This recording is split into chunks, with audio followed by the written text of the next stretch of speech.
न, नमस्कार साथियों, स्वागत है आप सभी का आज के सेशन में। जल्दी आप लोग जुड़ जाइए, स्टार्ट करते हैं आज का सेशन। तो दोस्तों, अगेन आप जानते हैं हम यहाँ पर मॉड्यूल बी कवर कर रहे हैं, एचआरएम का। ठीक है, तो मॉड्यूल बी में ही आज हम कवर करेंगे यूनिट नंबर 9। बस आप लोग जस्ट मिनट रुक जाइए।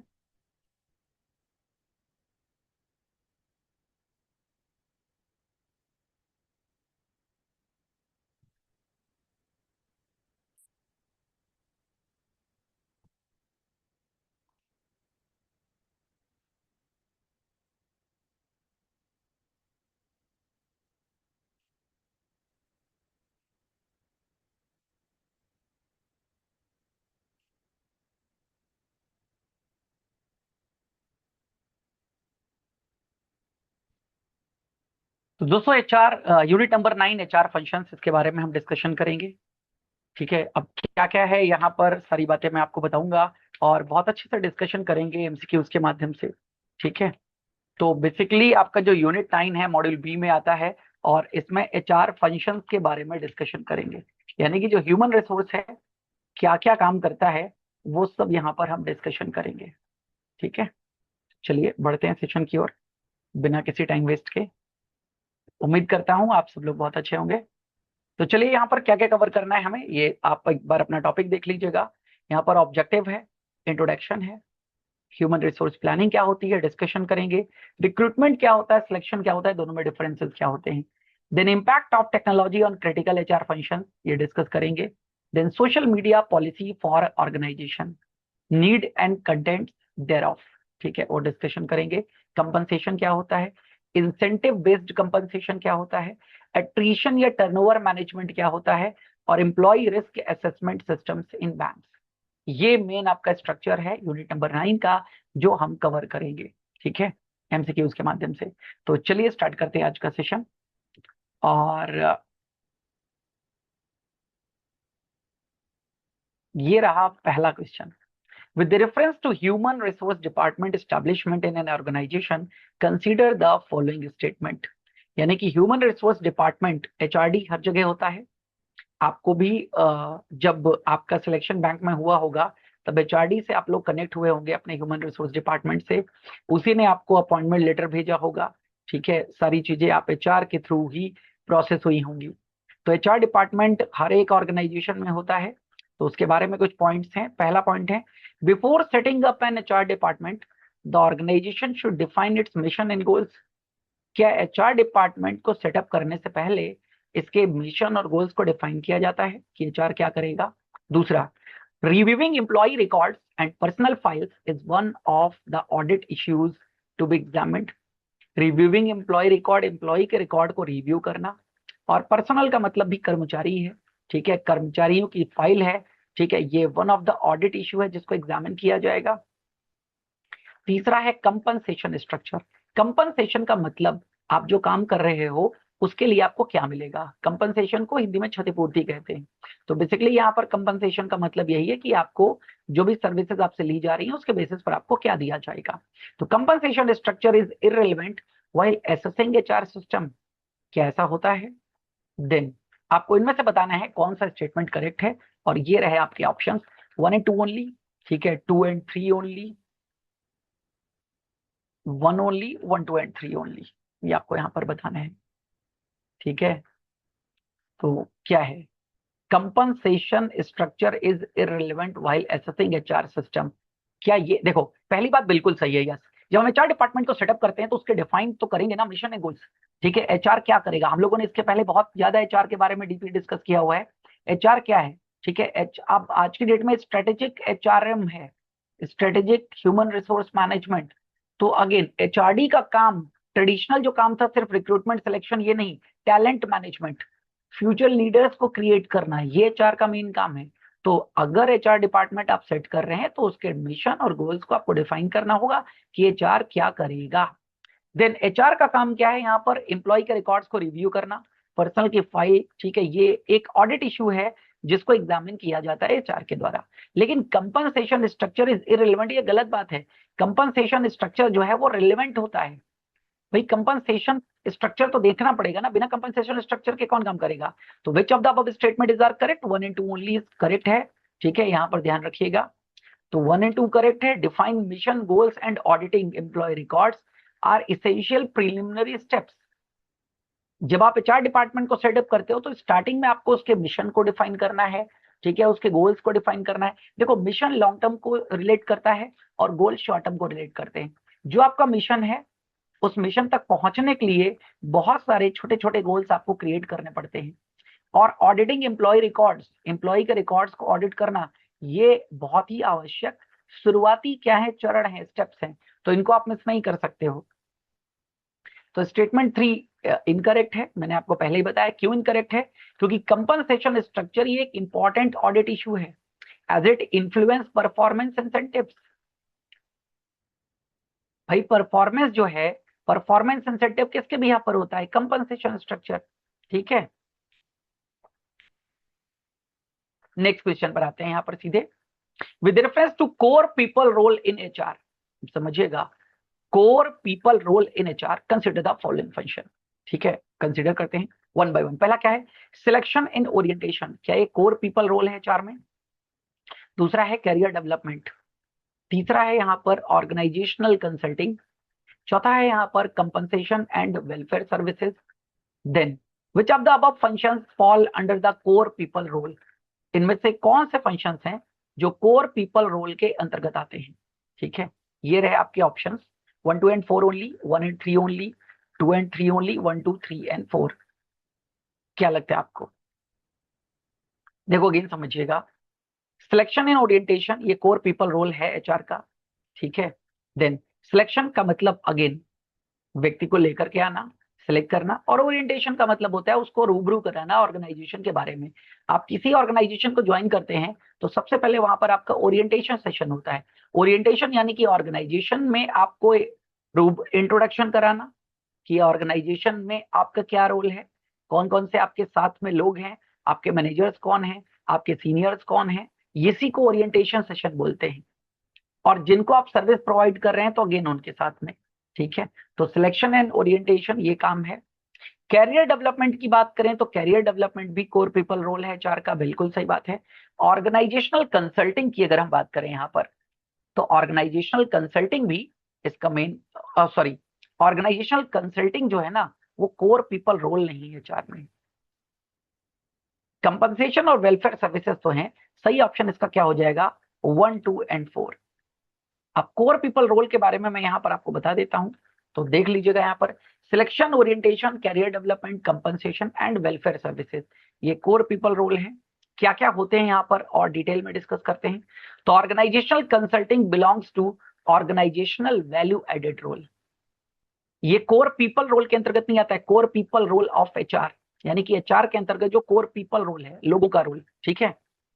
तो कोर पीपल रोल सेंटर्स करता है managing the entire employee life cycle, employee का लाइफ साइकिल, एम्प्लॉय जब ऑर्गेनाइजेशन को ज्वाइन करने से पहले और जब ऑर्गेनाइजेशन को छोड़ता है उसके बाद तक, ठीक है। ये पूरा का पूरा एचआर डिपार्टमेंट ही फाइनलाइज करता है, उसका जो भी लास्ट में कंपनसेशन वगैरह बनता है वो सभी पे किया जाता है किसके द्वारा, एचआर डिपार्टमेंट। तो एचआर डिपार्टमेंट में से हम ऑर्गेनाइजेशन में जुड़ने से पहले जुड़ते हैं और अगेन ऑर्गेनाइजेशन छोड़ने के बाद तक जुड़े रहते हैं। तो ये पूरे लाइफ साइकिल को मैनेज करता है कोर पीपल रोल, ठीक है। From recruiting and onboarding to performance development and offboarding, it acts at the vital bridge, ये क्या है, बहुत ही इंपॉर्टेंट ब्रिज है, ठीक है, एक पुल है, ढांचा है ऑर्गेनाइजेशन गोल और पीपल के बीच में। वो पीपल जो ऑर्गेनाइजेशन को चला रहे हैं वो ड्राइव दें, ठीक है। तो कोर पीपल रोल ध्यान रखिएगा, ठीक है। जो कोर पीपल रोल का मतलब है जो एम्प्लॉय के इंटायर लाइफ साइकिल को डेवलप करे, मतलब लाइफ साइकिल को मैनेज करे। अगले क्वेश्चन पर आते हैं। अगला क्वेश्चन है related to human resource planning, ठीक है। अगेन एचआर की बात ही कर रहे हैं तो ह्यूमन रिसोर्स हो गया। तो human resource planning is primarily concerned with, किससे संबंधित है, ठीक है। अगेन यहाँ पर 4 ऑप्शन हैं। फॉरकास्टिंग फ्यूचर सेल्स डिमांड, ठीक है, यानी कि भविष्य में क्या सेल्स डिमांड होगी, क्या बिक्री की मांग होगी, ठीक है, उसको फॉरकास्ट करना। Ensuring the right number and kind of people are available at the right place and time. Human resource planning का क्या ये मतलब है कि इंश्योर करना right number and kind of people, यानी कि अगेन सही लोग सही मात्रा में लोग सही जगह पर सही समय पर अवेलेबल होना, यही ह्यूमन रिसोर्स प्लानिंग है। देन मैक्सिमाइज एम्प्लॉय कंपनसेशन, क्या ये एचआरपी है? और designing organisational hierarchy only. Organisational hierarchy का मतलब है टॉप टू बॉटम को डिजाइन करना, ठीक है, ये मतलब है यहाँ पर। तो क्या लगता है आप लोगों को यहाँ पर? देखो अगेन ह्यूमन रिसोर्स शब्द आ गया ना, ह्यूमन रिसोर्स में क्या हम सेल्स डिमांड की बात करेंगे यहाँ पर? नहीं, कोई मतलब नहीं है सेल्स डिमांड का। फॉरकास्टिंग फ्यूचर सेल्स डिमांड कोई मतलब नहीं हमें। Yes, B is the right option. Human resource planning का यही मतलब है कि भाई जितने ऑर्गेनाइजेशन में व्यक्ति चाहिए, जिस मात्रा में चाहिए, जिस तरीके के चाहिए, जिन जिन डिपार्टमेंट्स, यानी कि जग प्लेस का मतलब है जिन जिन डिपार्टमेंट्स में जिस जिस स्किल्स के व्यक्ति चाहिए, ठीक है, जिस जिस समय पर चाहिए, उस समय पर वो व्यक्ति अवेलेबल होने चाहिए। यही बेटर ह्यूमन रिसोर्स प्लानिंग है। क्योंकि किसी भी ऑर्गेनाइजेशन में पूरे के पूरे वर्ष एक जैसी रिक्वायरमेंट नहीं रहती है, रिक्वायरमेंट कम और ज्यादा होती रहती है। कई बार कुछ ऐसी कंपनियां जो प्रोजेक्ट के बेसिस पर काम करती हैं, तो जब उनके पास प्रोजेक्ट ज्यादा होते हैं तो ज्यादा लोगों की आवश्यकता होती है। जब प्रोजेक्ट उनके पास कम होते हैं या प्रोजेक्ट कंप्लीशन काफी हो चुके होते हैं, कम प्रोजेक्ट बचे होते हैं, तब उनको कम लोगों की आवश्यकता होती है। तो यही है ह्यूमन रिसोर्स प्लानिंग। जैसे हम किसी भी चीज को लेकर के फ्यूचर में प्लान करते हैं ना, ऐसे यहां पर एम्प्लॉय की प्लानिंग करी जा रही है कि अगेन हमारी ऑर्गेनाइजेशन में जब भी लोगों की जरूरत हो तो वो लोग हमें आसानी से मिल जाएं, अवेलेबल हो जाएं। ठीक है, तो right number, right kind of people, right place पर राइट टाइम पर अवेलेबल कराना, यही ह्यूमन रिसोर्स प्लानिंग है। ठीक है, इस बात को ध्यान रखिएगा। तो ह्यूमन रिसोर्स इंश्योर करता है किसी ऑर्गेनाइजेशन में required quantity and quality of man power. दोनों बात याद रखिएगा, क्वांटिटी भी कितने नंबर्स में चाहिए और quality of man power to achieve organisational objectives, organisation के ऑब्जेक्टिव को अचीव करने के लिए। तो एचआरपी एक सिस्टमेटिक डेटा ड्रिवन प्रोसेस है, यानी कि डेटा के आधार पर पूरा प्रोसेस होता है। Used by organisation to ensure they have the right number of people with the right skill. Right number of people होने चाहिए, राइट स्किल के साथ में होने चाहिए, राइट पोजीशंस पर होने चाहिए, राइट टाइम पर होने चाहिए। ये कंपनी का जो टैलेंट स्ट्रेटजी है with its over reaching business goals, ठीक है, इसके साथ में अलाइंड होना चाहिए। तो यही है ह्यूमन रिसोर्स प्लानिंग, ध्यान रखिएगा। ठीक है, एचआर प्लानिंग का मतलब सही जगह पर सही समय पर सही स्किल्स के, ठीक है, व्यक्ति होने चाहिए। ठीक है, एचआरपी इंपॉर्टेंट क्यों है? तो एचआरपी इंपॉर्टेंट इसलिए preventing staffing issue, proactively avoids talent shortages और costly surpluses of man power. अगर हम एचआरपी को बेटर प्लानिंग कर लेते हैं तो क्या होता है, ठीक है, हम टैलेंट शॉर्टेजेस को प्रोएक्टिवली अवॉइड कर सकते हैं, और या फिर जो कॉस्टली सरप्लसेस हैं मैन पावर, उसको देख सकते हैं। Then cost efficiency, reduce reliance on expensive reactive hiring और इमरजेंसी कॉन्ट्रैक्टिंग। क्योंकि अगर पहले से आप प्लान करके चलेंगे तो अचानक से आपको हायरिंग नहीं करनी पड़ेगी। तो वो जो अचानक से आप हायरिंग करते हो ना, उसमें ज्यादा कॉस्टिंग आपको पे करनी पड़ती है, इमरजेंसी कॉस्टिंग, तो वो कॉस्टिंग नहीं पे करनी पड़ेगी। तो यहाँ पर क्या हो जाएगा, ठीक है, कॉस्ट इफिशियंसी आएगी। तीसरा यहाँ पर है बिजनेस एजिलिटी, यानी कि ensure the workforce can rapidly adopting to technological shift, changes and growth. ठीक है, तो आप जब ह्यूमन रिसोर्स प्लानिंग बेटर तरीके से कर रहे हो तो इसका मतलब है वर्कफोर्स यहाँ पर रैपिडली अडॉप्ट कर रहा है टेक्नोलॉजिकल शिफ्ट को, चेंजेस को और ग्रोथ को। दैट्स वाई एचआरपी क्या है हमारे लिए इंपॉर्टेंट है। 4 स्टेप एचआरपी प्रोसेस होती है, वो भी आप ध्यान लीजिएगा। यहाँ पर 4 स्टेप प्रोसेस क्या है? Analyse the current labour supply, वर्तमान में आपकी आपूर्ति क्या है लेबर को लेकर के। क्योंकि अगेन दोनों बात याद रखिएगा, जब प्लानिंग करते हैं वो डिमांड और सप्लाई के आधार पर होती है हमेशा। कितनी डिमांड है, कितनी सप्लाई है, डिमांड के बराबर सप्लाई होनी चाहिए। डिमांड से एक्सेस अगर सप्लाई है तो समझ लीजिएगा आपके पास एक्स्ट्रा वर्कर्स हैं, आपकी कॉस्ट ज्यादा जा रही है, आपको बेनिफिट कम मिलेगा। और अगर अगेन आपके पास जस्ट अपोजिट कर लीजिए तो आपके पास शॉर्टेजेस होगी इंप्लॉइज की, और जो इंप्लॉइज आपके साथ में काम कर रहे हैं उन पर आप एक्स्ट्रा बर्डन डालना चाहेंगे, उसके लिए अगर आप कुछ पेमेंट वगैरह एक्स्ट्रा नहीं करेंगे तो वो भी क्या होते हैं, डीमोटिवेट होते हैं। तो और वो भी छोड़ करके ऑर्गेनाइजेशन जा सकते हैं एट दैट टाइम। तो ये प्रॉब्लम क्रिएट हो सकती है। तो analyse the current labour supply, ध्यान रखिएगा। Assess the existing workforce including head count, skill sets, performance data and demographics, ये मतलब है। Then forecast future labour demand, मैंने अभी बताया कि पूरे साल किसी भी ऑर्गेनाइजेशन में एक जैसी डिमांड लेबर की नहीं रहती है, वो कम और ज्यादा होती रहती है। तो आपको फ्यूचर में क्या डिमांड होगी यही तो आपको प्लान करना है। तो predict future staffing needs based on business, आपके बिजनेस के गोल्स क्या है, मार्केट की कंडीशंस क्या है, और एक्सपेक्टेड एट्रीशन क्या है। एट्रीशन का मतलब रिटायरमेंट या टर्नओवर, ठीक है। एट्रीशन को भी आगे और डिस्कस करेंगे जब क्वेश्चन के बारे में डिस्कस करेंगे। Then conduct a gap analysis, gap analysis का मतलब है balance projected demand against the current supply to identify shortages और सरप्लस। जो अभी बात कर रहा था ना, आपके पास वर्तमान में कितनी लेबर सप्लाई है और आपको कितनी जरूरत है, उसके बिहाफ पर, डिमांड और सप्लाई के बिहाफ पर यह तय होगा कि आपके पास शॉर्टेजेस है या सरप्लस है। Develop and implement strategies, strategies को डेवलप करना और इंप्लीमेंट करना। Execute targeted programmes such as recruitment, upskilling, succession planning और रीस्ट्रक्चरिंग। इस गैप को क्लोज करने के लिए ये काम हम बना सकते हैं, यानी कि फ्रेश रिक्रूटमेंट कर सकते हैं, अपने एम्प्लॉइज को कुछ और काम देने के लिए उनको अप स्किल कर सकते हैं, यानी कि उनकी स्किल्स को अपग्रेड करके वो काम करवा सकते हैं। सक्सेशन प्लानिंग, सक्सेशन प्लानिंग आपको बताया था उत्तराधिकार, ठीक है, अपने ही इंटरनल एम्प्लॉइज को, ठीक है, बेटर वर्क करने के लिए या आगे जो फर्दर व्यक्ति जो उसके ऊपर काम कर रहे हैं उस तक मेंटेन करने के लिए हम सक्सेशन प्लानिंग क्या कर सकते हैं, और रीस्ट्रक्चर कर सकते हैं।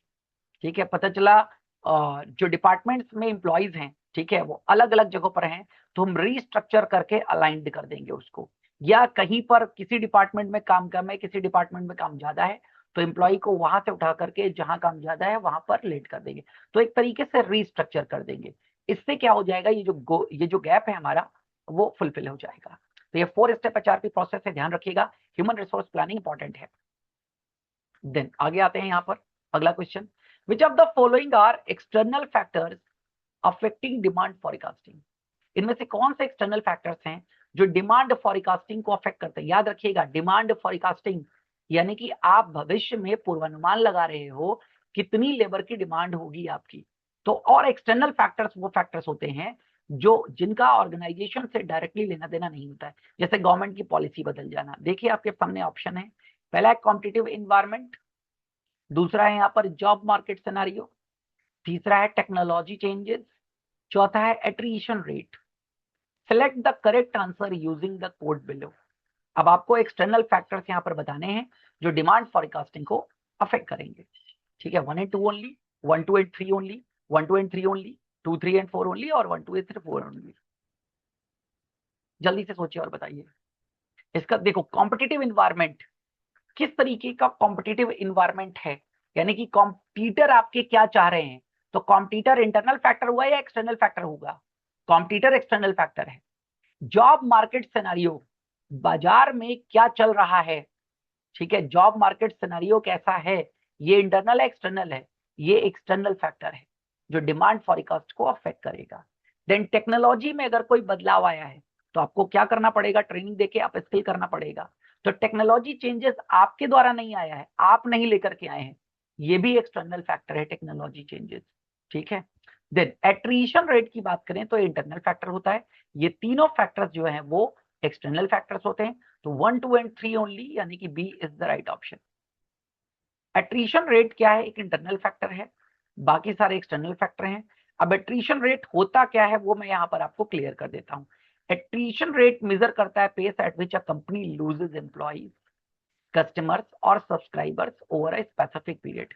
जैसे वाईटी पे ही क्या होता है, सब्सक्राइबर को हम लोग, कुछ सब्सक्राइबर्स हमें छोड़ करके चले जाते हैं, कुछ नए जुड़ जाते हैं।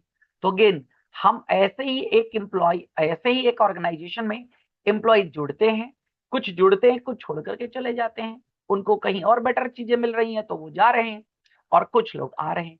तो कंपनी लूज करती है अपने एम्प्लॉय को, अपने कस्टमर्स को या अपने सब्सक्राइबर्स को। तो कितना लूज कर रही है, यानी कि गेन कितना कर रहे हो, कितना लूज कर रहे हो, ये एट्रीशन रेट कहलाता है। यहाँ पर आप लूज ज्यादा कर रहे हो, गेन कम कर रहे हो, तो याद रखिएगा फिर तो प्रॉब्लम है। फिर आपको फ्यूचर की फॉरकास्टिंग बेटर करनी पड़ेगी और ज्यादा से ज्यादा एम्प्लॉय को रिक्रूट करना पड़ेगा, और हर एक रिक्रूटमेंट पर आपको एक्स्ट्रा कॉस्ट इन्वॉल्व करनी पड़ेगी। इसलिए कहा जाता है retention of the employee is most important. ठीक है, दैट्स वाई एम्प्लॉय को रिटेन करके रखना, क्योंकि रिटेन करके रखोगे तो आपकी रिक्रूटमेंट कॉस्ट बचेगी, और जैसे जैसे वो एक्सपीरियंस होता जाएगा, उसको काम का अनुभव होता जाएगा, वो और आपके लिए इफिशिएंट हो जाएगा। नया व्यक्ति आएगा, उसको सीखने में समय लगता है ना, ठीक है, आपके विजन, मिशन, कंपनी के क्या गोल्स हैं, कंपनी की क्या प्रोसेस है, उन सब के साथ में रिलेट होने में समय लगता है। चलिए आगे आते हैं अगले क्वेश्चन पर। एम्प्लॉय ब्रांडिंग क्या होती है बताइएगा। एम्प्लॉय ब्रांडिंग रेफर्स टू, ठीक है, आपके सामने चार ऑप्शन हैं। पहला है promoting products among customers. Employee branding का मतलब है, ठीक है, कस्टमर्स के बीच में प्रोडक्ट्स को प्रमोट करना। Promoting an organisation as the employer of choice for prospective employees, यानी कि एक ऑर्गेनाइजेशन को प्रमोट करना as the employer of choice, ठीक है, for prospective employees. Employee performance appraisal और recruitment through government agencies only, ठीक है, सरकारी एजेंसी से ही आप रिक्रूटमेंट करेंगे। तो एम्प्लॉय ब्रांडिंग का यहाँ पर क्या मतलब है, ठीक है, employee branding, employer branding, sorry employee branding नहीं, एम्प्लॉयर ब्रांडिंग, ठीक है। एम्प्लॉयर कौन होता है, नियोक्ता जो जॉब देता है, यानी कि बेसिकली यहाँ पर कंपनी, कंपनी को एम्प्लॉयर कहते हैं। जैसे आप मान लीजिए स्टेट बैंक ऑफ इंडिया में काम कर रहे हैं, तो आपका एम्प्लॉयर कौन हो गया, स्टेट बैंक ऑफ इंडिया। आप क्या है, स्टेट बैंक ऑफ इंडिया के एम्प्लॉय हैं। तो एम्प्लॉय और एम्प्लॉयर, तो एम्प्लॉयर ब्रांडिंग का मतलब है यस, एक ऑर्गेनाइजेशन को प्रमोट करना as the employer of choice for prospective employees, ठीक है, कि लोग उसको चूज करना चाहते हैं। हम किसके पास, हम किस कंपनी में नौकरी करना चाहते हैं, होता है ना सबकी एक ड्रीम जॉब।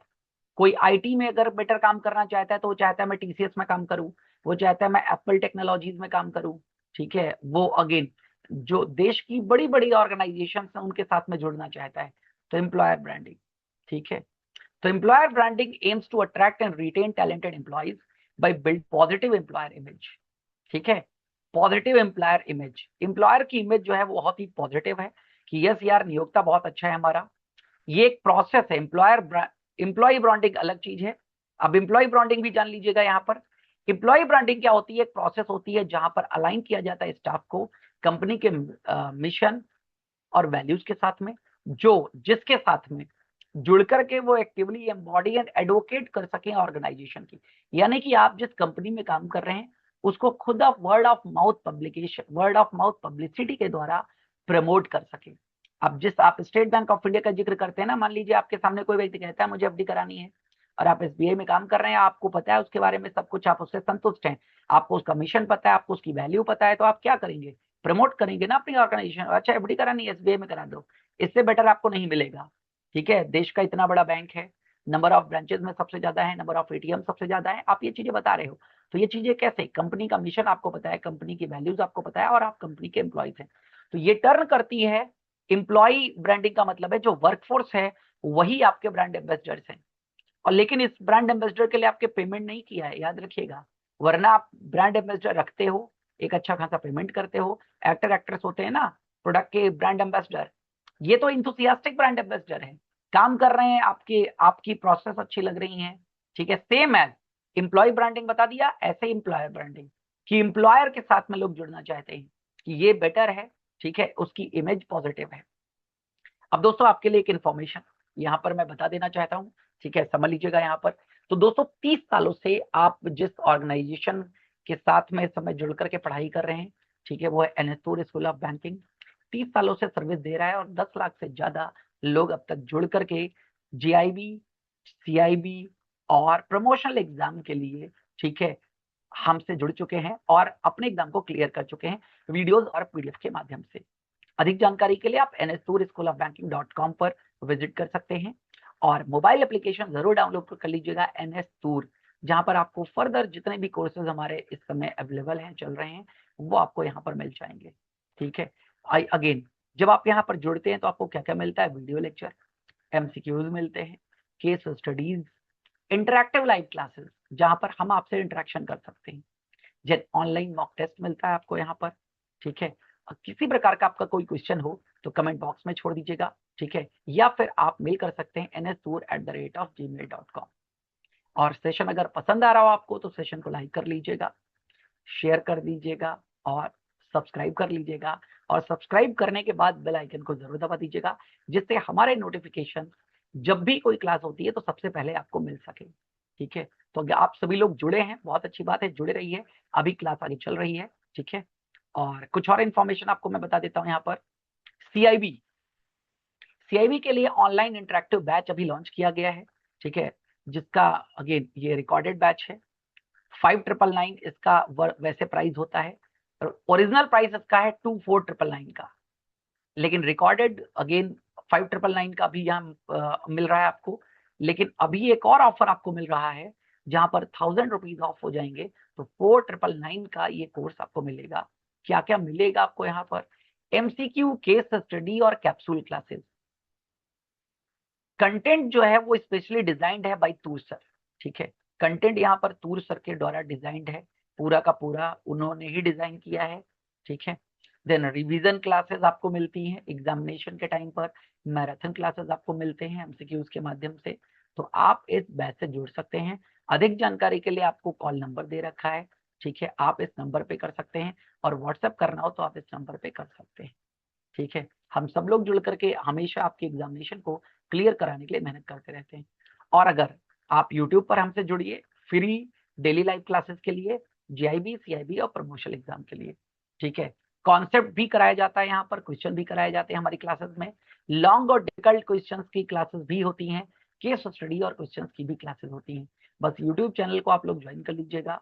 ठीक है, अब आते हैं फिर से अपने सेशन पर और अगले क्वेश्चन पर। ठीक है, जल्दी से बता दीजिएगा। ठीक है, क्या क्या आप सोचते हैं रिक्रूटमेंट और सिलेक्शन के बारे में?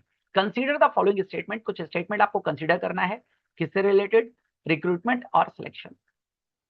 Recruitment preceded selection, recruitment selection को प्रीसीड करता है।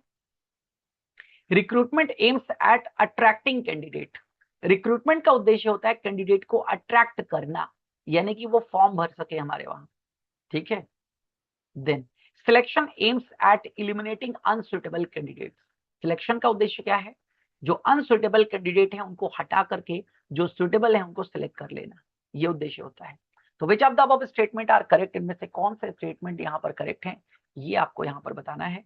चारों ऑप्शन आपके सामने हैं।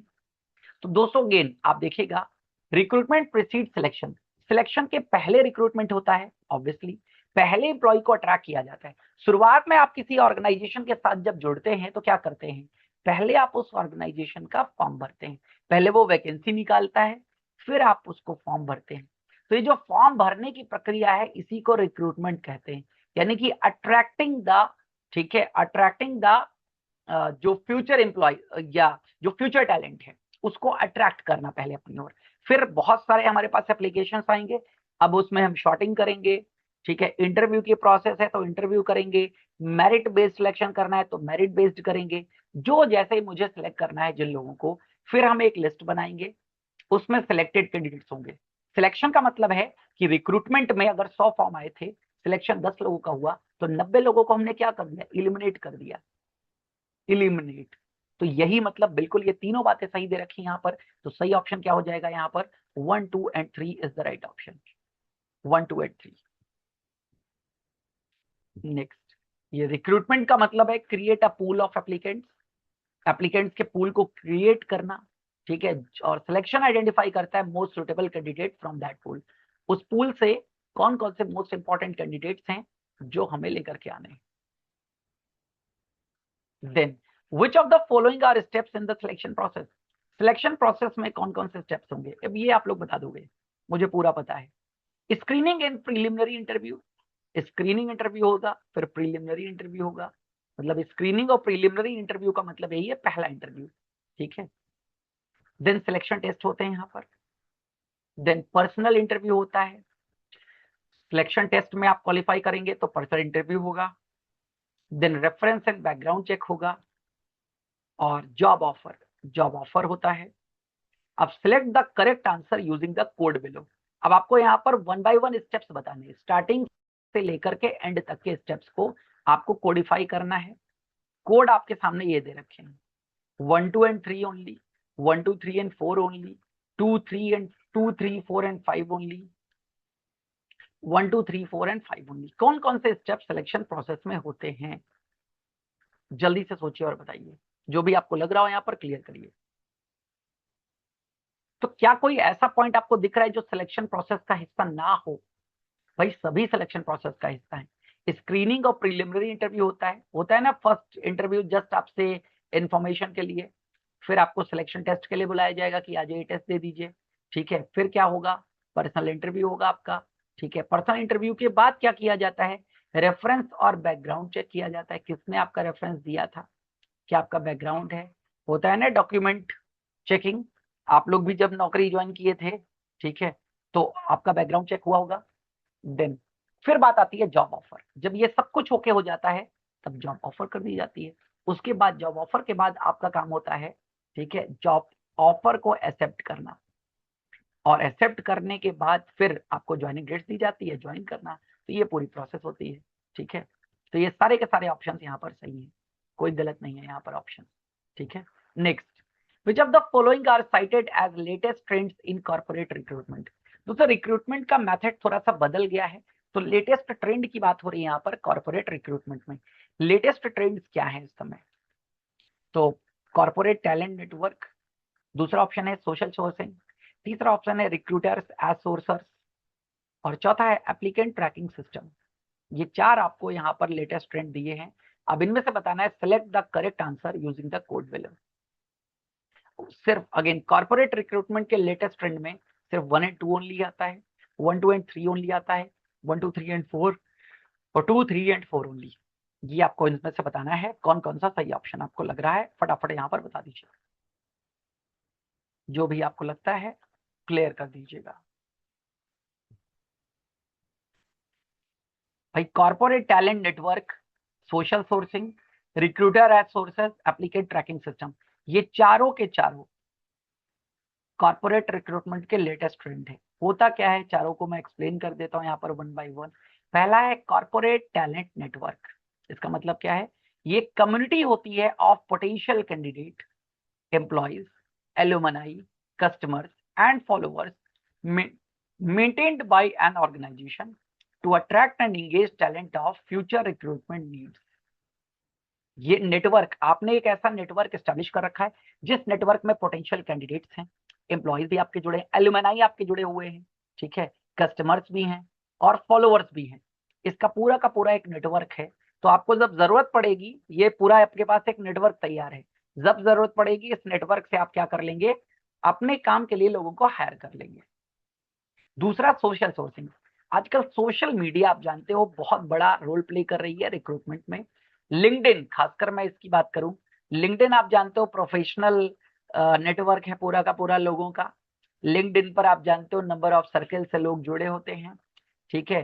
तो लिंक्डइन पर, ट्विटर पर, फेसबुक है, गिटहब है, इन सब से भी कैंडिडेट को रिक्रूट किया जाता है।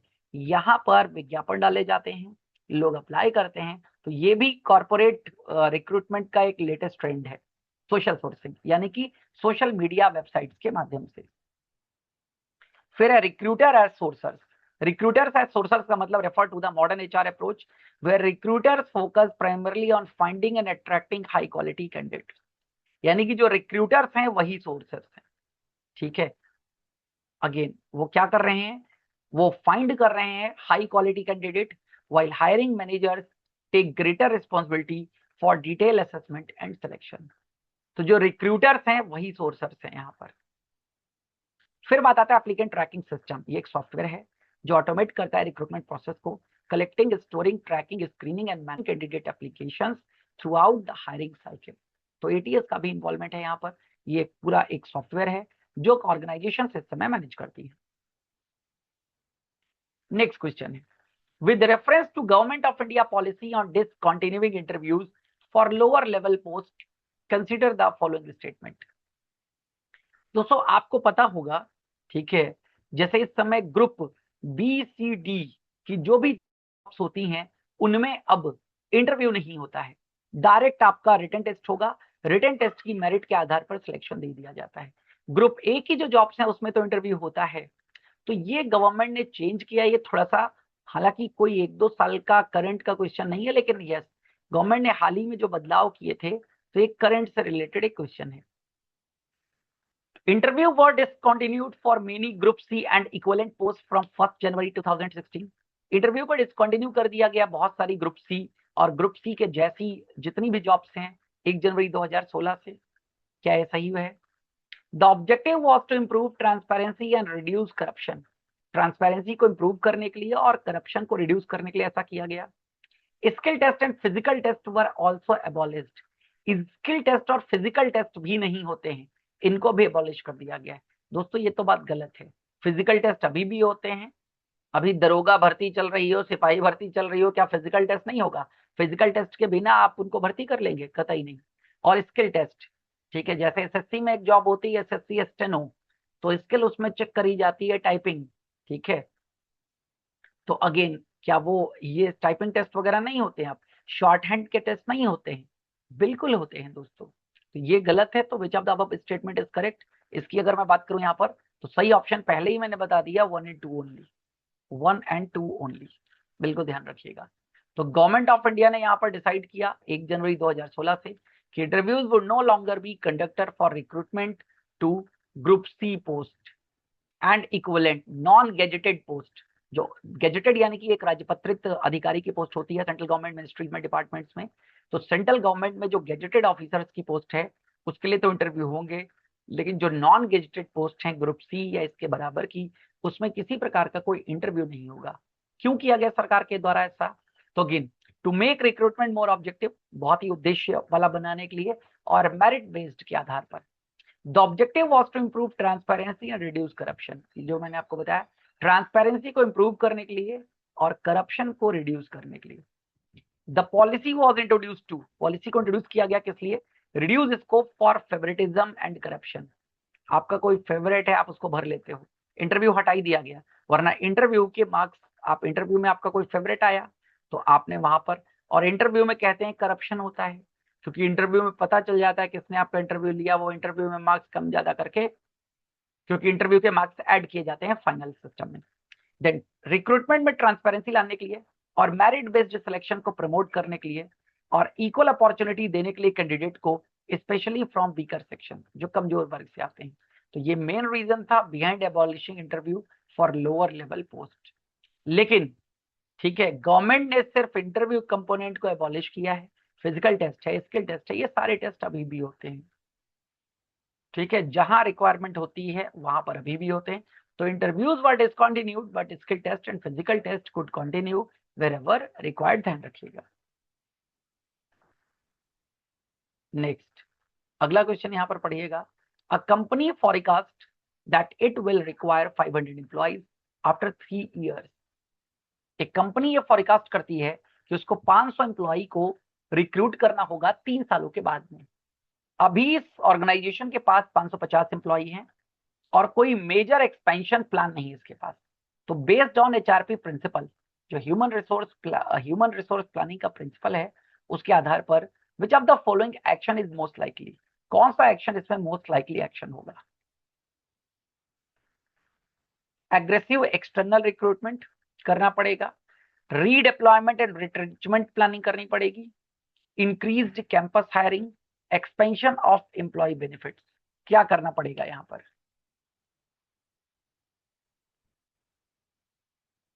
3 सालों के बाद 500 एम्प्लॉय की जरूरत है। अभी इस ऑर्गेनाइजेशन के पास में 550 एम्प्लॉयज हैं और कोई मेजर एक्सपेंशन प्लान इसका नहीं है। समझ में आई बात कि नहीं? देखो, 500 एम्प्लॉय हमें चाहिए 3 सालों के बाद। कहानी समझिएगा, अभी आपके पास 550 यानी कि सरप्लस है, और एक्सपेंशन का प्लान आपके पास है नहीं, और 500 ही आपको चाहिए। तो बाकी लोग जो एक्स्ट्रा हैं आपके पास, अगर आप एक्सपैंड नहीं करते हैं, एक्सपैंड करेंगे तो न्यू रिक्रूटमेंट करने पड़ेंगे, बट आप एक्सपेंशन नहीं कर रहे हैं तो आपको क्या करना पड़ेगा? ठीक है, आपको 50 लोगों को तो यही कम करना पड़ेगा, तभी आप 500 तक पहुंच पाएंगे। तो उनको हटाने के लिए हमें क्या करना है? Redeployment and retrenchment planning, redeployment और रिट्रेंचमेंट प्लानिंग करनी पड़ेगी। तो रीडिप्लॉयमेंट क्या होता है? प्रोसेस होती है of transferring employees from one job या one department to another department। जहां जरूरत ज्यादा है वहां पर हमने रीडिप्लॉय कर दिया। आपको पता चला जिस जगह आप काम कर रहे हो वो प्रोजेक्ट खत्म हो गया, या वहां पर आपकी आपकी जो इंपॉर्टेंस है वो कम है, तो किसी और जगह पर आपको लगा दिया गया। एग्जाम्पल के तौर पर यहाँ पर हम देख सकते हैं, एक बैंक शिफ्ट कर रहा है अपना surplus clerical staff low business branch में ठीक है, to a digital banking unit. ठीक है, जो सरप्लस क्लरिकल स्टाफ है, ठीक है, लो बिजनेस ब्रांच में उसको शिफ्ट किया जा रहा है। ठीक है, from a low business branch, कहां पर, डिजिटल बैंकिंग यूनिट में। देन रिट्रेंचमेंट का मतलब क्या होता है, रिट्रेंचमेंट में टर्मिनेट कर दिया जाता है एम्प्लॉइज को due to surplus manpower, थोड़ी ज्यादा है हमारे पास, हमने हटा दिया। कॉस्ट को रिड्यूस करने के लिए, रीस्ट्रक्चर को, रिडंडेंसी के लिए, not because of employee misconduct. यहाँ एम्प्लॉय को हटाया जाता है उसके मिसकंडक्ट की वजह से नहीं, सरप्लस मैन पावर की वजह से, कॉस्ट को रिड्यूस करने की वजह से, restructure.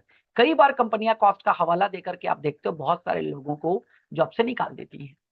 Example, a company reduces it's workforce after automation make certain jobs unnecessary. जैसे एक एग्जाम्पल आपको मैं दे सकता हूँ ऑटोमेशन का। जैसे मैं अगेन कार चलाता हूँ, तो अब क्या हो गए हैं, बहुत सारे टोल प्लाजाज को ऑटोमेटिक कर दिया गया है। तो जो टोल प्लाजा ऑटोमेटिक हो गए, ऑटोमेटिक का मतलब है पहले वहां पर पर्सन की रिक्वायरमेंट थी विंडो पर, वही सिस्टम को देखता था, ठीक है, और फिर आपका टोल कटता था, देन आप पा पाते थे। अब क्या है, सिर्फ आपको जाना है, पूरा का पूरा सिस्टम लगा हुआ है वहां पर। ठीक है, जो RFID आपके फास्टैग है ना, वो RFID पर चलता है, रेडियो फ्रीक्वेंसी आइडेंटिफिकेशन बोलते हैं इसे। RFID आपके साथ लगी हुई है, RFID ट्रैकर्स वहां पर लगे हैं, वो ट्रैक करेंगे, गेट अपने आप ओपन हो जाएगा और आप चले जाएंगे।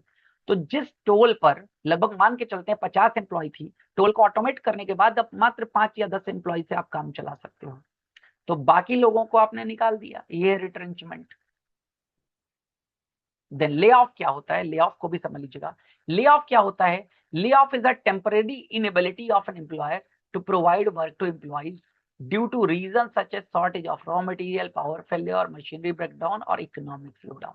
जैसे जैसे समझिएगा बहुत अच्छे से, कोविड काल में बहुत सारे एम्प्लॉइज को ले ऑफ कर दिया गया था, क्योंकि ऑर्गेनाइजेशन के पास काम ही नहीं था।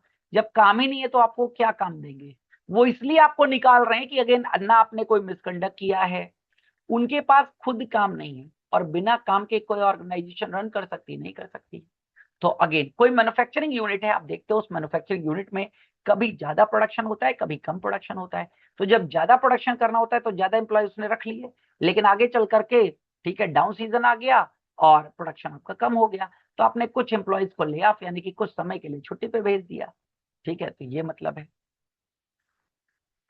तो उम्मीद करता हूं रीडिप्लॉयमेंट, ठीक है, रिट्रेंचमेंट और ले ऑफ, इन तीनों में अंतर आपको समझ में आ गया होगा। Next, with reference to business transformation role of HR, business transformation role की बात हो रही है HR की।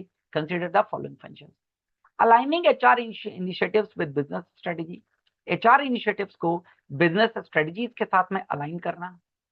दूसरा काम है यहाँ पर creating flexible work culture, flexible work culture को क्रिएट करना। ऑर्गेनाइजेशनल कंसल्टिंग बता चुका हूं अभी आपको, कोर पीपल रोल में भी आपको मैंने बताया था, अब बिजनेस ट्रांसफॉर्मेशन रोल की बात हो रही है। और assessing return on investment in human capital, ROI के बारे में डिस्कशन कर चुके हैं, बेनिफिट अपॉन कॉस्ट इसका फॉर्मूला होता है। ठीक है, तो assessing return on investment in human capital. तो which of the above are associated with business transformation role, ये जो चारों आपको ऊपर ऑप्शन दे रखे हैं, इनमें से आपको ये बताना है बिजनेस ट्रांसफॉर्मेशन रोल्स के लिए कौन कौन से एसोसिएटेड हैं। ठीक है,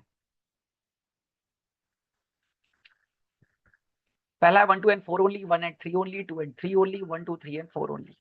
जल्दी से देखिए और बताइए, जो भी आपको लगता हो फटाफट यहाँ पर बता दीजिएगा,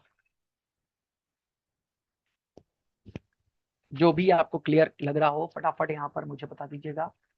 ठीक है, aligning HR initiative with business strategy, देखो बिजनेस ट्रांसफॉर्मेशन रोल यस पहला है। दूसरा क्रिएटिंग फ्लेक्सिबल वर्क कल्चर, ये तो बहुत अच्छी बात है, आप अपने हिसाब से, ठीक है, फ्लेक्सिबल हैं। देन ऑर्गेनाइजेशनल कंसल्टिंग, ये नहीं है दोस्तों, ये बिजनेस ट्रांसफॉर्मेशन रोल के अंतर्गत नहीं आता है। Then assessing return on investment in human capital, बिल्कुल सही बात है। तो पहला, दूसरा और चौथा यानी कि ए इज द राइट ऑप्शन। तो ऑर्गेनाइजेशनल कंसल्टिंग जो है वो ऑर्गेनाइजेशन के वैल्यू एडेड रोल में आता है, value added role. Next, which of the following situations best illustrate the use of Delphi technique in manpower forecasting? Man power forecasting में Delphi technique क्या होती है, इसका बेस्ट इलस्ट्रेशन आपको बताना है यहाँ पर। मैन पावर फॉरकास्टिंग का मतलब यही है, फ्यूचर में कितने लोगों की आपको जरूरत है अपने ऑर्गेनाइजेशन में वर्क के लिए। पहला है forecasting based on historical employee to sales ratio, यानी कि सेल्स जितनी बिक्री हो रही है उसके अकॉर्डिंग कितना एम्प्लॉय होना चाहिए, एक रेशियो आपने बनाया, तो आप अपने पुराने रेशियो देख रहे हैं, historical employee to sales ratio, कि क्या शॉर्टेज वगैरह बनी थी या सब सही था, उतने ही हम और हायर कर ले।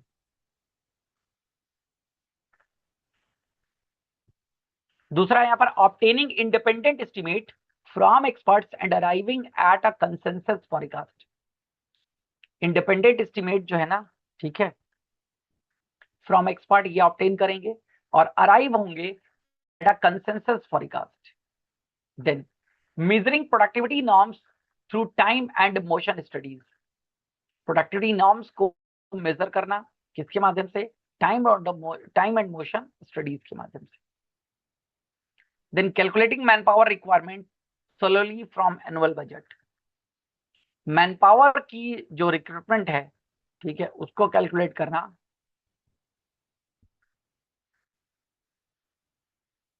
अब आपको यहाँ पर बताना है हाँ कौन सा ऑप्शन यहाँ पर सही है।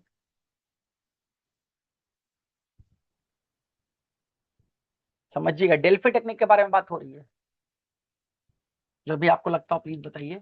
इसका जो सही ऑप्शन है दोस्तों वो है B, obtaining independent estimate from experts and arriving at a consensus forecast। आइए डेल्फी टेक्निक के बारे में जान लेते हैं थोड़ा। तो डेल्फी टेक्निक क्या है, क्वालिटेटिव एचआर फॉरकास्टिंग मेथड है।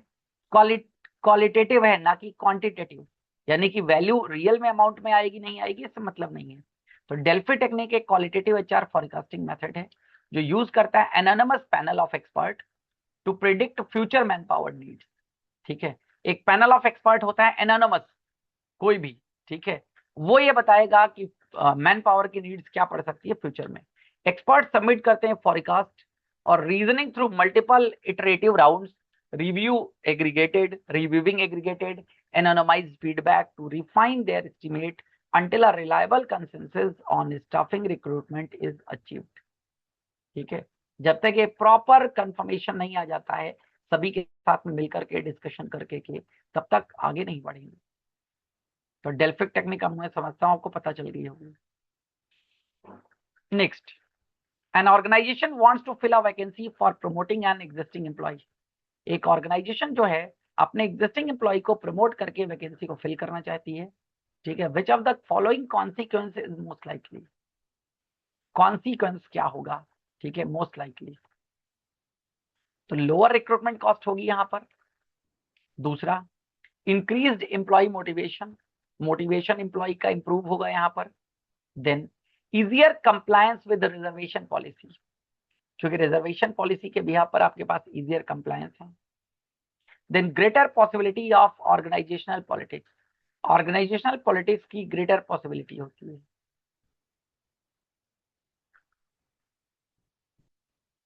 Select the correct answer. पहला 1 and 2 ओनली, 1 2 and 4 ओनली। ठीक है, जल्दी से सोचिए और यहां पर बताइए। देखो प्रमोटिंग, आप प्रमोट कर रहे हो अपने एग्जिस्टिंग, तो लोअर रिक्रूटमेंट कॉस्ट तो होगी। इंक्रीज एम्प्लॉय मोटिवेशन बिल्कुल होगा, क्योंकि वो लोअर से कहां पर अपग्रेड होकर चला गया। Easier compliance with reservation policy, compliance को इजी कर दिया गया है तो गलत है, कंप्लायंस इजी कहां से हो जाएंगे। Then greater possibility of organizational politics,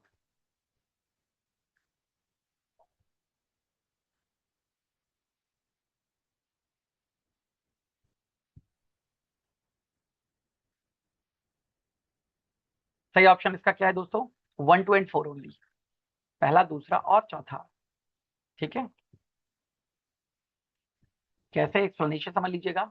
तो कंप्लायंस विद रिजर्वेशन पॉलिसी ये जनरली इजियर है, ठीक है, through external recruitment.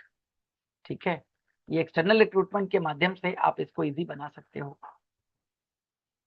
Next, a bank wants to improve recruitment efficiency, एक बैंक जो है वो अपनी रिक्रूटमेंट एफिशिएंसी को इंप्रूव करना चाहता है while ensuring hiring managers can review candidate responses whenever convenient. एक बैंक इंप्रूव कर रहा है रिक्रूटमेंट एफिशिएंसी को व्हाइल इंश्योरिंग, ये इंश्योर करते हुए, ठीक है, hiring managers can review candidates, जो मैनेजर हायर कर रहे हैं वो जो कैंडिडेट्स हैं उनका रिव्यू करेंगे।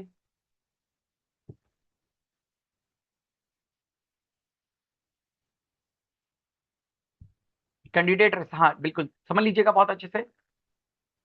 एक बैंक अपनी रिक्रूटमेंट एफिशिएंसी को इंप्रूव करना चाहता है, ये इंश्योर करते हुए कि जो हायरिंग मैनेजर्स हैं वो रिव्यू करेंगे कैंडिडेट रिस्पॉन्सेज को वेन एवर कॉन्वीनियंट, जब उनको जरूरत होगी। तो which technology would best meet this objective, कौन सी टेक्नोलॉजी बहुत बेस्ट यहाँ पर, ठीक है, मीट करेगी? One way video interviews, walk in interviews, group discussion, written examination.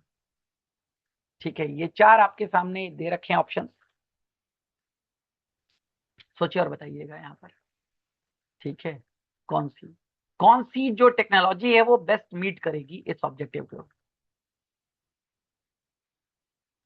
Recruitment efficiency को इंप्रूव करना चाहती है?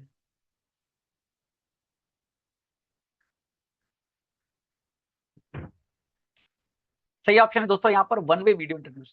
One way video interviews, one way video आप जानते हो, ठीक है, हम वीडियो इंटरव्यू कर रहे हैं यहाँ पर आपके साथ में। ठीक है, तो वन वे वीडियो इंटरव्यूज ये अलाउ करता है कैंडिडेट को to record responses which hiring managers can review later, hiring managers उसको रिव्यू कर लेंगे लेटर। ठीक है, आपके रिस्पॉन्सेज जो है वो रिकॉर्ड हो गए। ठीक है, आपके रिस्पॉन्सेज यहाँ पर रिकॉर्ड कर लिए गए।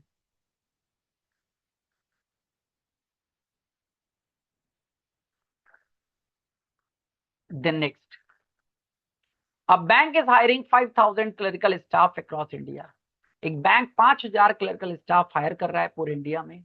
HR want software support for sourcing, screening, interviewing, onboarding and candidate tracking through a single platform, एक ही प्लेटफॉर्म से HR ये चाहता है। ठीक है, यानी कि HR इस प्रकार का सॉफ्टवेयर सपोर्ट चाहता है जो सोर्सिंग, स्क्रीनिंग, इंटरव्यूइंग, ऑनबोर्डिंग ये सब कुछ एक साथ में कर सके।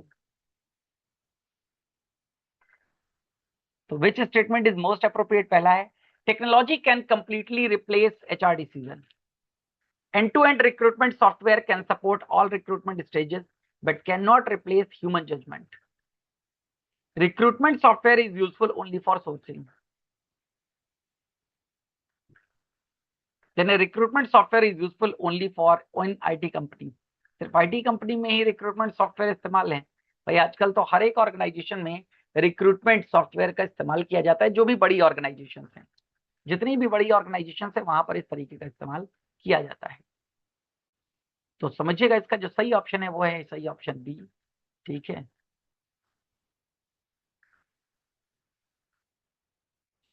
And to end recruitment software, end to end का मतलब, ठीक है, कस्टमर और अगेन जो सॉरी जो अप्लाई कर रहा है उस तक एक्सेसिबल हो और जो रिक्रूट कर रहा है उस तक एक्सेसिबल हो। तो end to end recruitment software ये सपोर्ट करता है हर एक प्रकार की रिक्रूटमेंट स्टेजेस को, बट ह्यूमन जजमेंट को तो कोई रिप्लेस नहीं कर सकता ना, सॉफ्टवेयर ह्यूमन नहीं बन सकता। ठीक है, AI कितना भी आगे डेवलप हो जाए लेकिन ह्यूमन का जो इमोशनल इंटेलिजेंस है वो अभी, ठीक है, रोबोट्स में नहीं है या AI में नहीं है। तो technology act as a recruitment enabler. ठीक है, final hiring decisions will still required. ठीक है, final hiring decisions still required human judgement. ठीक है, then a public sector bank is facing the following issues, एक पब्लिक सेक्टर बैंक है जो कुछ इश्यूज फेस कर रहा है। इश्यूज देखिएगा, सबसे पहले हाई रिक्रूटमेंट कॉस्ट, ठीक है, ये पहला इशू है। दूसरा delayed hiring decisions, hiring decisions बहुत देर में लिए जाते हैं। Difficulty coordinating interview panel, interview panel के साथ में आप कोऑर्डिनेट डिस्कशन नहीं कर पा रहे हैं।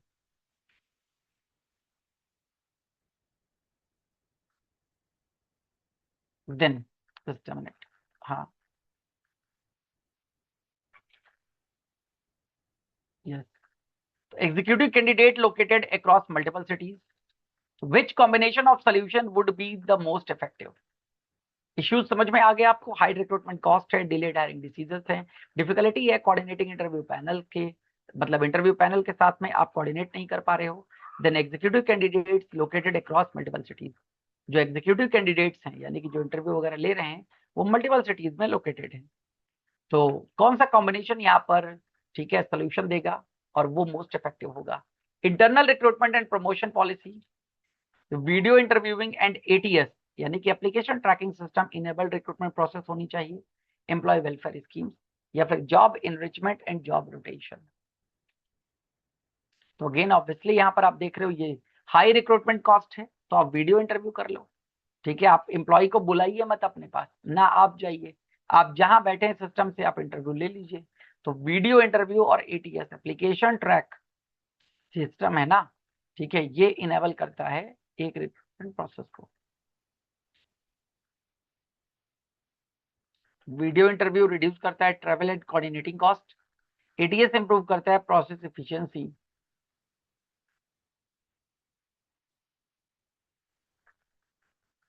सॉरी, स्पीड में चला गया।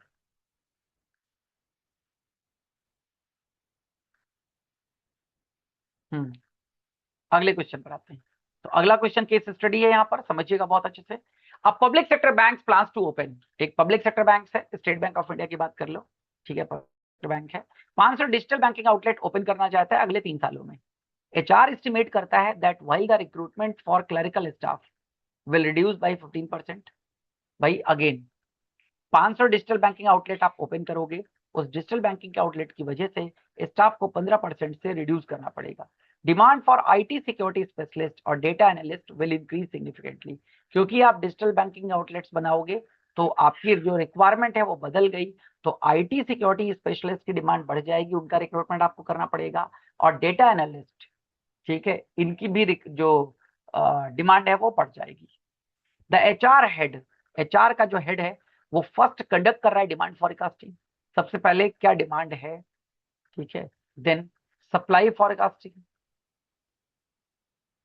फिर आता है and estimates man power gaps before deciding recruitment strategy.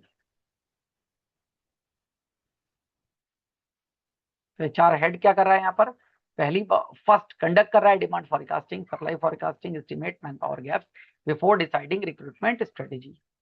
तो which HR activities being primarily performed, यहाँ पर कौन सी एचआर एक्टिविटी जो है वो परफॉर्म की जा रही है। Selection planning, human resource planning, performance management, succession planning. तो ये दोस्तों क्या है, ह्यूमन रिसोर्स प्लानिंग। ठीक है, क्योंकि 500 डिजिटल बैंकिंग आउटलेट्स आप ओपन कर रहे हो, उसके लिए आपको क्या करना पड़ेगा, लोग चाहिए। तो ह्यूमन रिसोर्स प्लानिंग की बात हो रही है यहाँ पर।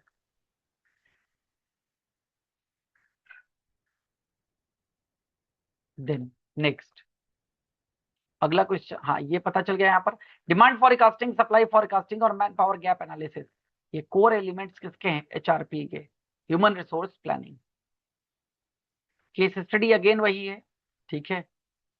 Then if HR finds a shortage of cyber security professional, अगला क्वेश्चन इसी केस स्टडी से रिलेटेड है कि जो एचआर है वो फाइंड करता है एक शॉर्टेजेस किसकी, साइबर सिक्योरिटी प्रोफेशनल्स की।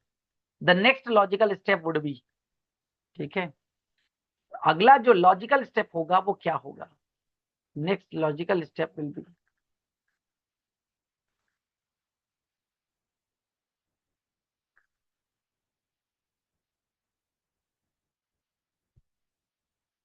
आगे बात समझ में यहाँ पर। तो एचआर फाइंड कर रहा है यहाँ पर, तो क्या होगा, ले ऑफ करना पड़ेगा, redeployment, surplus employee, recruitment and development planning, compensation, revision only. ये आसान है, आपको उनको पता चल गया होगा।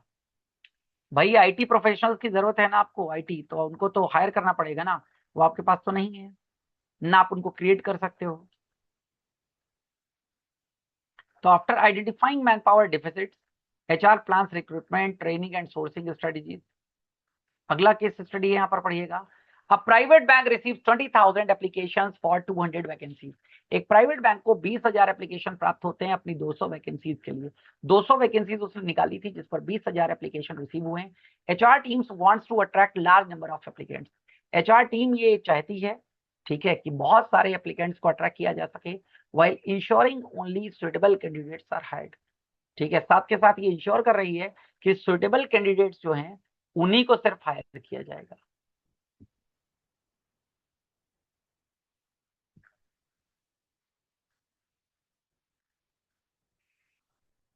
समझिएगा आगे।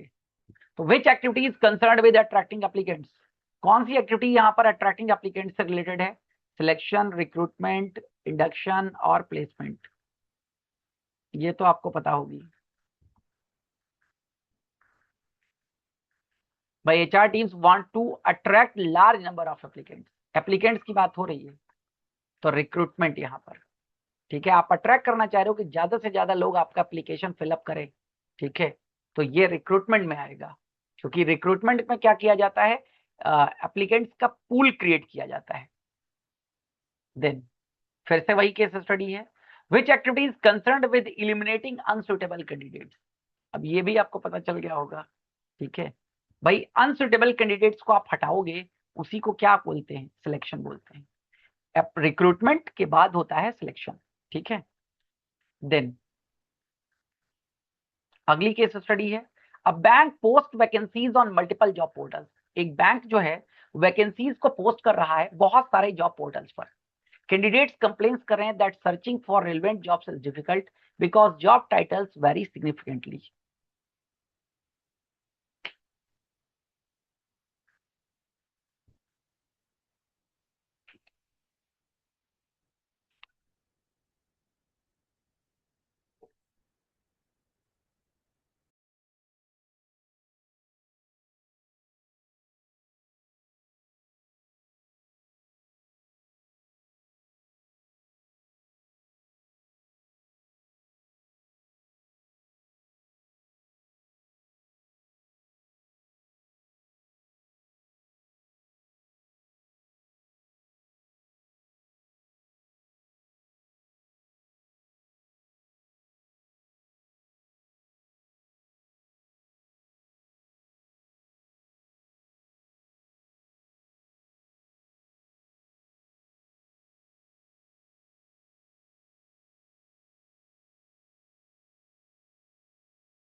यस, मुझे ऐसा लग रहा था कि शायद मैं आप लोगों को विजिबल नहीं हूं, लेकिन अब मैं आप लोगों को विजिबल हूं अगेन।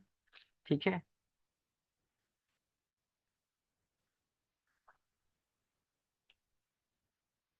सब कुछ ओके है, जल्दी से बता दीजिए।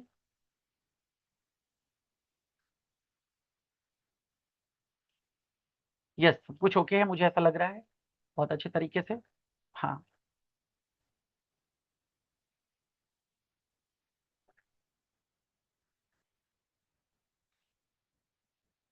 यस यस, ठीक ठीक ठीक। अब bank post vacancies on multiple job portals, इसके बारे में डिस्कशन कर रहा था। Candidates complains that searching for relevant jobs, ठीक है, is difficult because job titles vary significantly. तो बहुत सी जगह पर आप क्या कर रहे हो?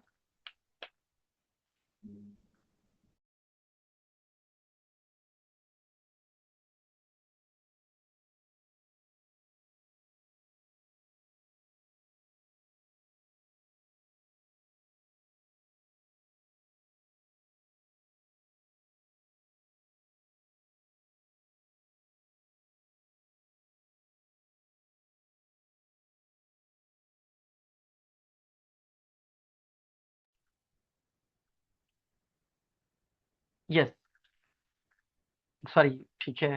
हाँ, चलिए समझते हैं। यहाँ पर एक बैंक पोस्ट करता है वैकेंसीज मल्टीपल जॉब पोर्टल्स पर, फिर से कैंडिडेट्स यहाँ पर कंप्लेंट्स करते हैं कि रिलेवेंट जॉब्स को सर्च करना डिफिकल्ट हो रहा है क्योंकि हर जगह टाइटल्स वेरी कर रहा है। ठीक है, हर जगह पर जो टाइटल है वो वेरी कर रहा है। तो Google AI based job search engine is considered as a solution.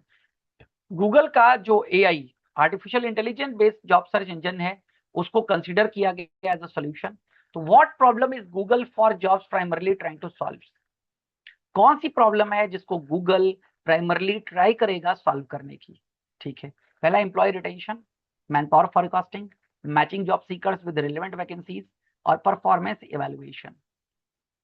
अब ये आपको पता ही चल गया होगा, matching job seekers with relevant vacancies, क्योंकि प्रॉब्लम क्या है, जो कैंडिडेट अप्लाई करना चाहते हैं वो अप्लाई नहीं कर पा रहे क्योंकि टाइटल्स जो हैं वो वेरी कर रहे हैं। तो यही जॉब सीकर्स को रिलेवेंट वैकेंसीज के साथ में मैच करना, ये मेन काम हो गया। ठीक है, देन सेम केस है यहाँ पर। अब अगेन अगला क्वेश्चन है यहाँ पर है, Google use of machine learning allow it to conduct interview automatically, understand related job titles and improve matching, calculate employee compensation और प्रिडिक्ट एट्रीशन। ठीक है, अब ये भी आपको पता चल गया होगा यहाँ पर। अंडरस्टैंड रिलेटेड जॉब टाइटल, क्योंकि दिक्कत कहां पर है, टाइटल से है, जॉब टाइटल्स वेरी कर रहे हैं, तो अंडरस्टैंड रिलेटेड जॉब टाइटल और इंप्रूव करना है मैचिंग। अगली केस स्टडी यहां पर है, देखिएगा। A bank is losing talented applicants, एक बैंक अपने टैलेंटेड एप्लीकेंट्स को लूज कर रहा है, ठीक है, to fintech companies despite offering competitive salaries, जबकि वो कॉम्पिटिटिव सैलरीज ऑफर कर रहा है, लेकिन उसके बावजूद भी talented applicants to fintech company वो क्या कर रहा है, लूज कर रहा है। HR launches campaign highlighting career growth, learning opportunities, work culture और employee success stories. HR यहाँ पर ये काम कर रहा है। तो this initiative is best described as, ये इनिशिएटिव क्या बेस्ट डिस्क्राइब कर रहा है, workforce planning, employer branding, selection testing और जॉब इवैल्यूएशन। ठीक है, इसके बारे में अभी डिस्कस किया था आपसे। यही है एम्प्लॉयर ब्रांडिंग, एम्प्लॉयर की बेटर इमेज क्रिएट करना, क्योंकि बैंक यहाँ पर क्या लूज कर रहा है, टैलेंटेड एप्लीकेंट्स को लूज कर रहा है, ठीक, बल्कि कॉम्पिटिटिव सैलरी दे रहा है उसके बावजूद, यानी कि एम्प्लॉयर की इमेज लोगों के बीच में नहीं है, एम्प्लॉयर की पॉजिटिव इमेज को क्रिएट कर रहा है HR। ठीक है, ये सब कैंपेन के माध्यम से, यही एम्प्लॉयर ब्रांडिंग इनिशिएटिव है। देन केस स्टडी है, a bank is planning to recruit 2000 employees for digital banking operation, एक बैंक प्लान कर रहा है यहाँ पर 2000 एम्प्लॉय को रिक्रूट करने के लिए अपने डिजिटल बैंकिंग ऑपरेशंस के लिए। HR undertakes man power forecasting, HR क्या क्या कर रहा है, मैन पावर फॉरकास्टिंग कर रहा है, लिंक्डइन सोर्सिंग कर रहा है, लिंक्डइन से ढूंढ रहा है, एप्लीकेशन ट्रैकिंग सिस्टम इंप्लीमेंट कर रहा है, वीडियो इंटरव्यू कर रहा है सीनियर रोल्स के लिए, ऑनलाइन ऑनबोर्डिंग सिस्टम अपना रहा है। Which stage was undertaken first, सबसे पहले कौन सी स्टेज यहाँ पर आएगी। ठीक है, देखिएगा, ATS implementation, LinkedIn sourcing, human resource planning और ऑनबोर्डिंग, क्या आएगा सबसे पहले। तो 2000 एम्प्लॉइज की बात हो रही है, सबसे पहले बात आएगी HRP की, सबसे पहले ह्यूमन रिसोर्स प्लानिंग तो कर लो। सेम केस स्टडी है, अगला क्वेश्चन उसी से रिलेटेड है, which technology is most directly related to candidate management, कौन सी टेक्नोलॉजी इसमें से कैंडिडेट मैनेजमेंट से सीधे जुड़ी हुई है। ATS है, application tracking system, LinkedIn, Reddit, GitHub, कौन सी जुड़ी हुई है सबसे पहले। तो कैंडिडेट से डायरेक्टली जुड़ा हुआ है एप्लीकेशन ट्रैकिंग सिस्टम, आपने एक पोर्टल बना रखा है ना, उस पोर्टल के माध्यम से आप सीधे जुड़े हुए हैं। ठीक है, और टैलेंट नेटवर्क होता तो भी यहाँ पर आप डायरेक्ट जुड़े होते। तो ATS is the right option, A is the right option, application tracking system. Then फिर से सेम केस स्टडी है, क्वेश्चन बदल गया है, which recruitment source is most suitable for sourcing experienced technology professional, कौन सा रिक्रूटमेंट सोर्स यहाँ पर मोस्ट सुटेबल होगा एक्सपीरियंस्ड टेक्नोलॉजी प्रोफेशनल्स को रिक्रूट करने के लिए। Employee handbook, GitHub and LinkedIn, internal audit reports और कंपनसेशन सर्विस, क्या आपको लगता है यहाँ पर। तो एक्सपीरियंस टेक्नोलॉजी प्रोफेशनल से कहां पर मिलेंगे, आपको सोशल सोर्सिंग करना पड़ेगा, सोशल सोर्सिंग करना पड़ेगा। सोशल सोर्सिंग यानी कि गिटहब और लिंक्डइन जैसी पोर्टल्स के माध्यम से आपको जुड़ना पड़ेगा। ठीक है, तो दोस्तों ये था आज का सेशन, उम्मीद करता हूं आपको सेशन पसंद आया था। फिर कुछ इन्फॉर्मेशन आपको मैं यहाँ पर प्रोवाइड कर रहा हूँ, आप अभी जुड़े हुए हैं एनएसयूर स्कूल ऑफ बैंकिंग के साथ में। ठीक है, 30 साल का सर का अनुभव है, 30 साल से ये प्लेटफॉर्म चल रहा है, 10 लाख से ज्यादा लोग जुड़ करके, ठीक है, वीडियोस PDF के माध्यम से अपने JIB, CIB और प्रमोशनल एग्जाम्स को क्लियर कर चुके हैं। अब बारी आपकी है, आप भी अपने JIB CIB प्रमोशनल एग्जाम को क्लियर करिए। अधिक जानकारी के लिए आप NSTUR स्कूल ऑफ बैंकिंग.com से जुड़िए, मोबाइल एप्लीकेशन डाउनलोड कर लीजिएगा NSTUR, जहां पर सारी इंफॉर्मेशन आपको मिल जाएगी। अगेन, मोबाइल एप्लीकेशन पर आपको मिलते हैं video lecture, MCQs, case studies, interactive live classes, online mock test. किसी भी प्रकार का आपकी कोई क्वेरी हो तो आप टाइप कर सकते हैं कमेंट बॉक्स में अपनी क्वेरी, या फिर nstour@gmail.com पर मेल कर सकते हैं अपनी क्वेरी के लिए। सेशन अच्छा लगा हो तो प्लीज सेशन को लाइक कर दीजिएगा, सेशन को अपने कलीग के साथ में शेयर करिएगा जो लोग तैयारी कर रहे हैं आपके जैसे। सब्सक्राइब कर लीजिएगा अगर आपने अब तक सेशन को सब्सक्राइब नहीं किया है, चैनल को सब्सक्राइब नहीं किया है तो बेल आइकन को दबा दीजिएगा। और आप सभी लोगों का जुड़ने के लिए बहुत बहुत शुक्रिया। बट कुछ इन्फॉर्मेशन और भी है, CIB का बैच लॉन्च कर दिया गया दोस्तों, CIB का रिकॉर्डेड बैच होगा ये, जहां पर 24,999 इसकी जो फीस रखी गई थी उसको घटा करके 5,999 किया गया था। अभी ऑफर चल रहा है जिसके तहत आपको 4,999 में ये कोर्स दिया जा रहा है, जहां पर आपको एमसीक्यू, केस स्टडी और कैप्सूल क्लासेस आपको मिलते हैं। एमसीक्यूज है, केस स्टडीज हैं, ये जितना भी कंटेंट है ये सब एनएस सूद सर के द्वारा तैयार किया जाता है। आपको एग्जाम के टाइम पर रिवीजन क्लासेस मिलती हैं, मैराथन क्लासेस मिलती हैं, एमसीक्यू मिलते हैं। और अगेन ठीक है, आप यहाँ पर जुड़ सकते हैं, सब कुछ आपको मिलने वाला है और बहुत ही बेस्ट कंटेंट के साथ में। आप या तो इस नंबर पे कॉल कर सकते हैं या व्हाट्सएप कर सकते हैं इस नंबर पे, ठीक है। और डेली लाइव क्लासेस के लिए आप हमारे यूट्यूब चैनल्स पर जुड़ जाइए अपने जीआईबी सीआईबी प्रमोशनल एग्जाम्स के लिए, जहाँ पर कॉन्सेप्ट और क्वेश्चन दोनों की क्लासेस होती हैं, लॉन्ग और डिफिकल्ट क्वेश्चन की भी क्लासेस होती हैं, केस ऑफ स्टडी और क्वेश्चन की भी क्लासेस यहाँ पर होती हैं, ठीक है। तो अगेन कमेंट बॉक्स में कोई भी क्वेरी हो और ns2@gmail.com पर आप अपनी मेल करके क्वेरी भेज दीजिएगा। तो अगेन आपसे कहूंगा चैनल को सब्सक्राइब कर लीजिएगा, चैनल के साथ में जुड़ जाइए। अगेन मिलते हैं अगले सेशन में, तब तक ठीक है, गुड बाय, थैंक यू।